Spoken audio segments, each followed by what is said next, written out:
Rabbi Arthur Gold once wrote this digest of laws on how to construct a proper kosher sukkah. You can build it very small. You can build it very tall. You can build it very large. You can build it on a barge. You can build it on a ship, on a roof, but please don't slip. You can build it in an alley. You can build it in a valley. You can build it on a wagon. You can build it on a dragon. And so this poem in the style of Dr. Seuss continues. Each stanza has a footnote, and I'm sure you'll be relieved to hear, despite the silly style, each and every line comes from a thoroughly authoritative pre-modern source of Jewish law. Our tradition, not generally known for its economy of words, spills an outrageous amount of ink as it strives to define this shack that we have out there and explain what it's all about. Sukkot is called Zman Simchatenu, the season of our joy. After the spiritual intensity and heaviness of Rosh Hashanah and Yom Kippur, Sukkot does have a certain ease to it. We're outside enjoying nature for this harvest festival. For the high holidays, the weight of our past and of our future rests on our shoulders as we're guided by liturgy that starkly employs the imagery of the Book of Life. Sukkot is a lot lighter. But for all of its playfulness and its joy, the season of our joy, Sukkot is not Purim. It's not Judaism's answer to Mardi Gras. Instead, Sukkot invites us to dive into the right now as a counterpoint to the reflection of teshuvah, of repentance that we just engaged in.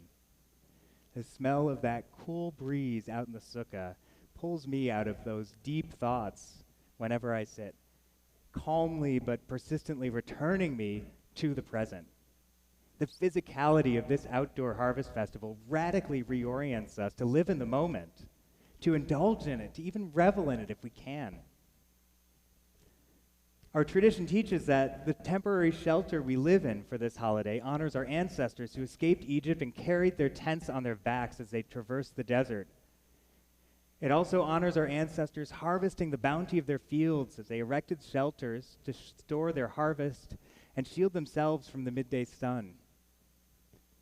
Our tradition says that a sukkah must have at least 3 walls, and the Talmud is quick to add, if you train your elephant to stand still, it may serve as one of those walls. Like I said, our tradition spares no space defining all of the aspects of a sukkah. Some of these ancient rules defining a sukkah, though, feel far less playful this year. The sages teach a sukkah should provide shade but be permeable enough to see the sky and for rain to enter. And my heart aches knowing that we are surrounded by so many homes that meet this definition.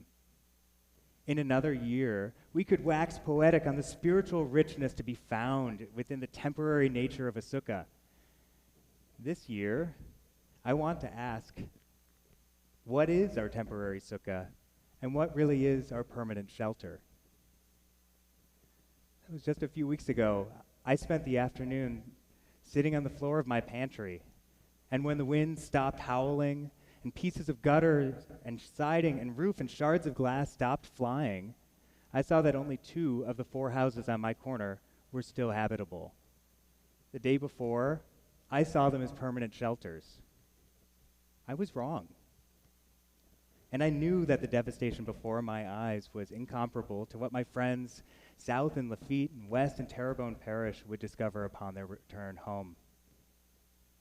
So, to parallel the extensive debates in our sacred texts, I ask tonight, what is sukkah-ish?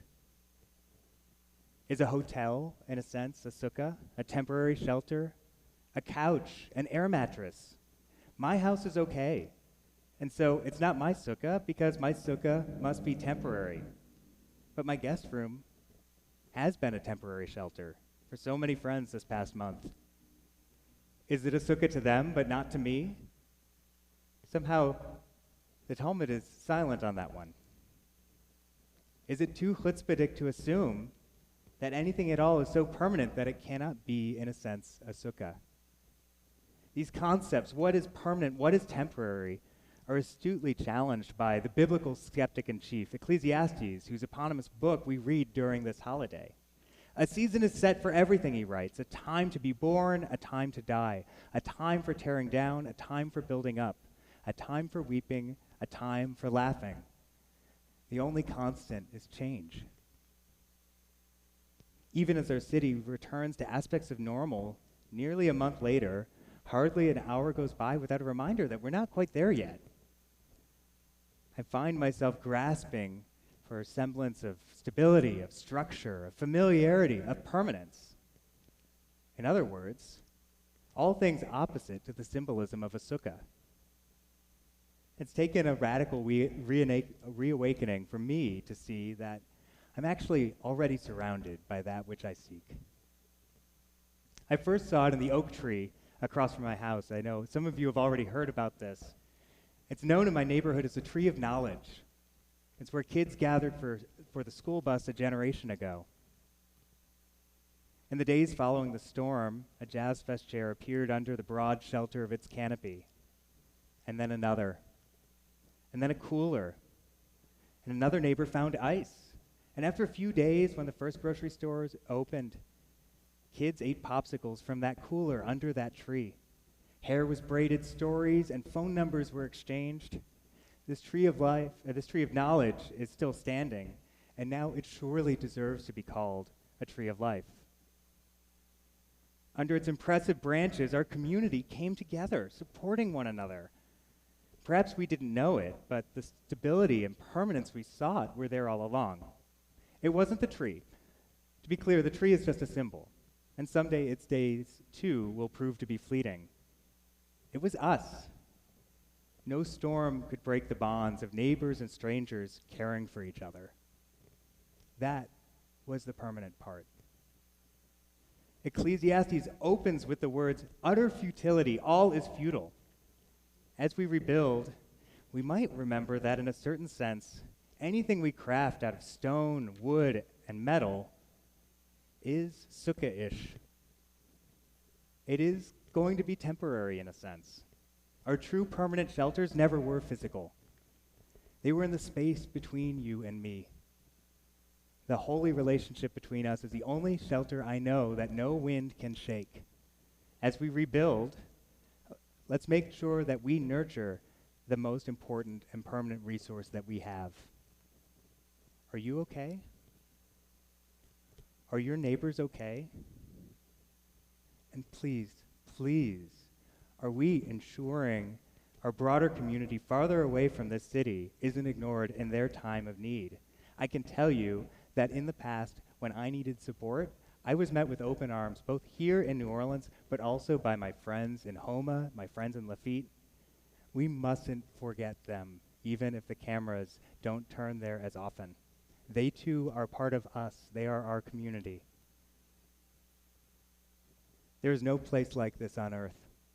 Our ground is sinking, and as we build physical structures here, wind and water test the very limits of mechanical engineering. And so perhaps we don't really need instructions on how to build a sukkah, how to build something that we know will be temporary. But this people, our community in Louisiana, that is the most vital, enduring, storm-resistant shelter we could possibly have. Are you okay? Collectively, I know that the answer is still no. We're not. We're not quite there. We will be. And if you find yourself with the strength, now is the time to share your time, to share your resources, your kindness, as we remind the world that the care we have for one another, that is truly permanent, and that is indestructible. Shabbat Shalom.